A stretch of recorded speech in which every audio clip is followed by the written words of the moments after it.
So hey everyone, welcome back to my channel. इस video में मैं आपको पेपर प्रेडिक्शन बताऊंगी इकोनॉमिक्स का कि कैसे आपका पेपर आएगा, कैसे आपको प्रिपरेशन करनी है इकोनॉमिक्स की ताकि आप 60+ मार्क्स स्कोर कर सको।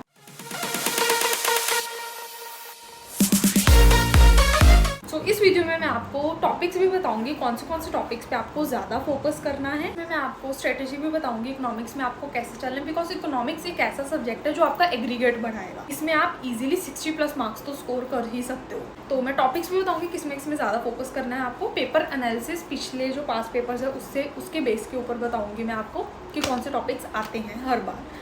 तो लेट्स गेट स्टार्ट। तो जो चैप्टर नंबर 1 है वो 5 नंबर का। सबसे पहले इकोनॉमिक्स में कैसे स्ट्रैटेजी से चलना है आपने, सबसे पहले यूट्यूब वीडियो चलानी है, एक 1 शॉट देखनी है यूट्यूब वीडियो। उसके बाद आपने क्या करना है, अपनी बुक उठानी है या आपके पास किसी के नोट्स है तो आप नोट्स उठा लो। वैसे तो मैं कहूँगी कि मॉड्यूल ही उठाओ, क्या मॉड्यूल की रीडिंग होगी।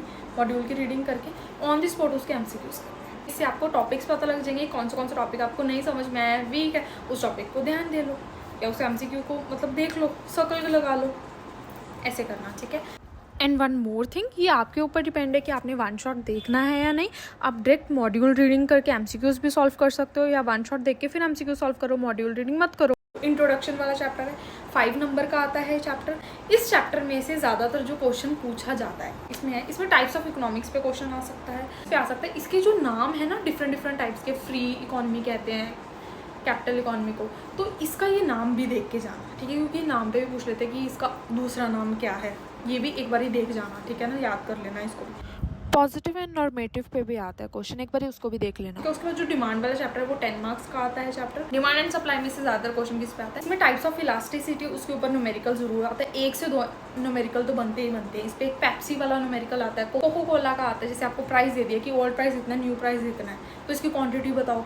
इस बेस पे क्वेश्चंस आते हैं, ये ध्यान से बहुत अच्छे से करके जाना। इससे 2 से 3-4 MCQs तो आ ही जाते हैं इसके आराम से, ठीक है, करके जाना इसका ज़रूर, ठीक है। उसके बाद एंड समटाइम्स जो ग्राफ शो करके ये भी पूछ लेते हैं कि बताओ ये सप्लाई इलास्टिक है, in elastic, perfectly in elastic है, कैसे क्या है, सब ये भी पूछ लेते हैं, तो ये भी करके जाना। प्रोडक्शन वाला है, ये 10 मार्क्स का आता है। तो इसमें आपको क्या ध्यान देना है, बेसिकली इसमें ग्राफ वाले क्वेश्चंस जो हैं, कॉस्ट वाले में जो ग्राफ वाले क्वेश्चंस हैं वो ज़रूर आते हैं। पता कैसे आते हैं मैं बताती हूँ। जैसे आपको एक टेबल दे दिया, उसमें से उन्होंने वैल्यूज़ मिसिंग कर देनी है, ठीक है, तो आपको बोलना है कि क्वेश्चन मार्क डाल देंगे, 3-4 MCQs इसी के बेस पे ही होंगे। आपको बोलेंगे कि एवरेज कॉस्ट निकालो या टोटल कॉस्ट निकालो, ऐसे करके बोलेंगे, पूरा टेबल दिया होगा, ठीक है। ग्राफ पे क्वेश्चन भी आते हैं, वो भी करके जाना, ठीक है। उसके बाद जो प्राइस डिटर्मिनेशन वाला है वो 15 मार्क्स का आता है। इसमें भी ग्राफ वाले क्वेश्चंस तो करके ही जाने हैं, प्लस मार्केट के बेस पे भी, जैसे कोई भी आपको एग्जांपल दे देंगे और पूछेंगे कि बताओ ये कौन सी मार्केट है, या कोई भी फीचर बता देंगे तो और पूछेंगे कि कौन सी मार्केट है, ये मोनोपोली मार्केट है, परफेक्ट कंपटीशन है, ऐसे करके ये सब पूछते हैं। इसको भी अच्छे से करके जाना, ठीक है। एंड जो बिजनेस साइकिल है वो 5 मार्क्स का आता है। इसमें से जो आता है एक टाइप्स ऑफ इंडिकेटर, उस पर पूछ सकते हैं। जो फ्रेजेस वाला है, डिप्रेशन सकते हैं, ठीक है। जो मैंने टॉपिक्स बताए इसको टिप्स पे करके जाना, बाकी तो करना ही है। जो नेशनल इनकम है वो 15 मार्क्स का आता है, इसको तो बिल्कुल भी मत छोड़ के जाना है। आपको इकोनॉमिक्स में यही सजेस्ट करूँगी कि आप सारे चैप्टर्स करके जाओ, ठीक है।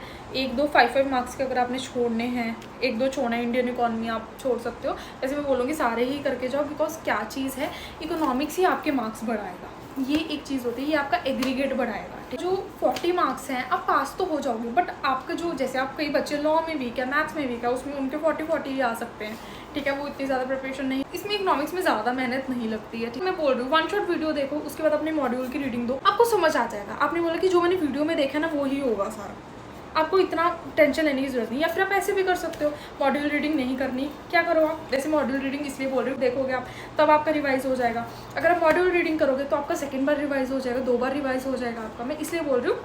बाकी अगर आपको मॉड्यूल रीडिंग नहीं करनी तो आप ऐसे भी कर सकते हो, पहले 1 शॉट वीडियो देख ली, उसके बाद MCQ सॉल्व करना स्टार्ट कर दिया, ऐसे भी कर सकते हो आप। दोनों में से कोई भी चीज़ ट्राई कर सकते हो, वो आपके ऊपर है, ठीक है। पब्लिक फाइनेंस, जो पब्लिक फाइनेंस है वो 10 मार्क्स का है, ठीक है। अब देखो, जैसे आपने 12th में कुछ टॉपिक्स हैं इसमें जो आपने पढ़े हुए हैं, जैसे कि रेवेन्यू एंड एक्सपेंडिचर, ये सब थोड़े बहुत टॉपिक्स हैं जो आपने पहले से पढ़े हुए हैं 12th में, वो आपको इतना मतलब उसका जोर नहीं देना पड़ेगा, वो तो आपने पहले से 12th में पढ़े हुए हैं ना, बाकी का आप ज़्यादा ध्यान दे लो, तो आपको कोई दिक्कत नहीं आएगी, ठीक है। एंड जो मनी मार्केट है, ठीक है, वो भी आपने 12th में पढ़ा हुआ है, इसमें मनी वाले में से आ सकता है, आपने 12th में पढ़ा हुआ है, ठीक है। उसके बाद जो इंडियन इकॉनमी है वो इंटरनेशनल ट्रेड भी 10 मार्क्स का है, इंडियन इकॉनमी भी 10 मार्क्स के।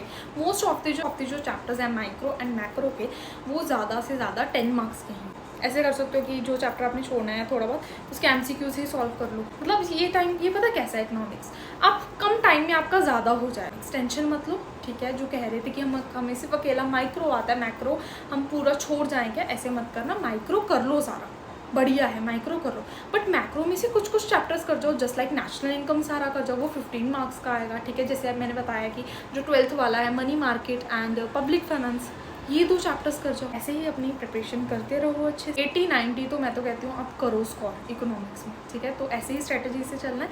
बाकी मैं अभी 1.5 डे स्ट्रेटजी भी लेके आऊँगी इकोनॉमिक्स में, आपने कैसे पढ़ना, मैथ्स में कैसे पढ़ना, लॉ में कैसे पढ़ोगे, सारी ये भी स्ट्रेटजी लेके आऊँगी। सो तब तक मेरे चैनल को सब्सक्राइब कर लो, और वीडियोस भी आ रही हैं जो आपके लिए बहुत ही ज़्यादा हेल्पफुल होंगी। इस बार हम सितंबर 2024 अटैम्प्ट को अपना आखिरी अटैम्प्ट बनाएंगे। ये बेस्ट अपनी प्रिपरेशन अच्छे से करो।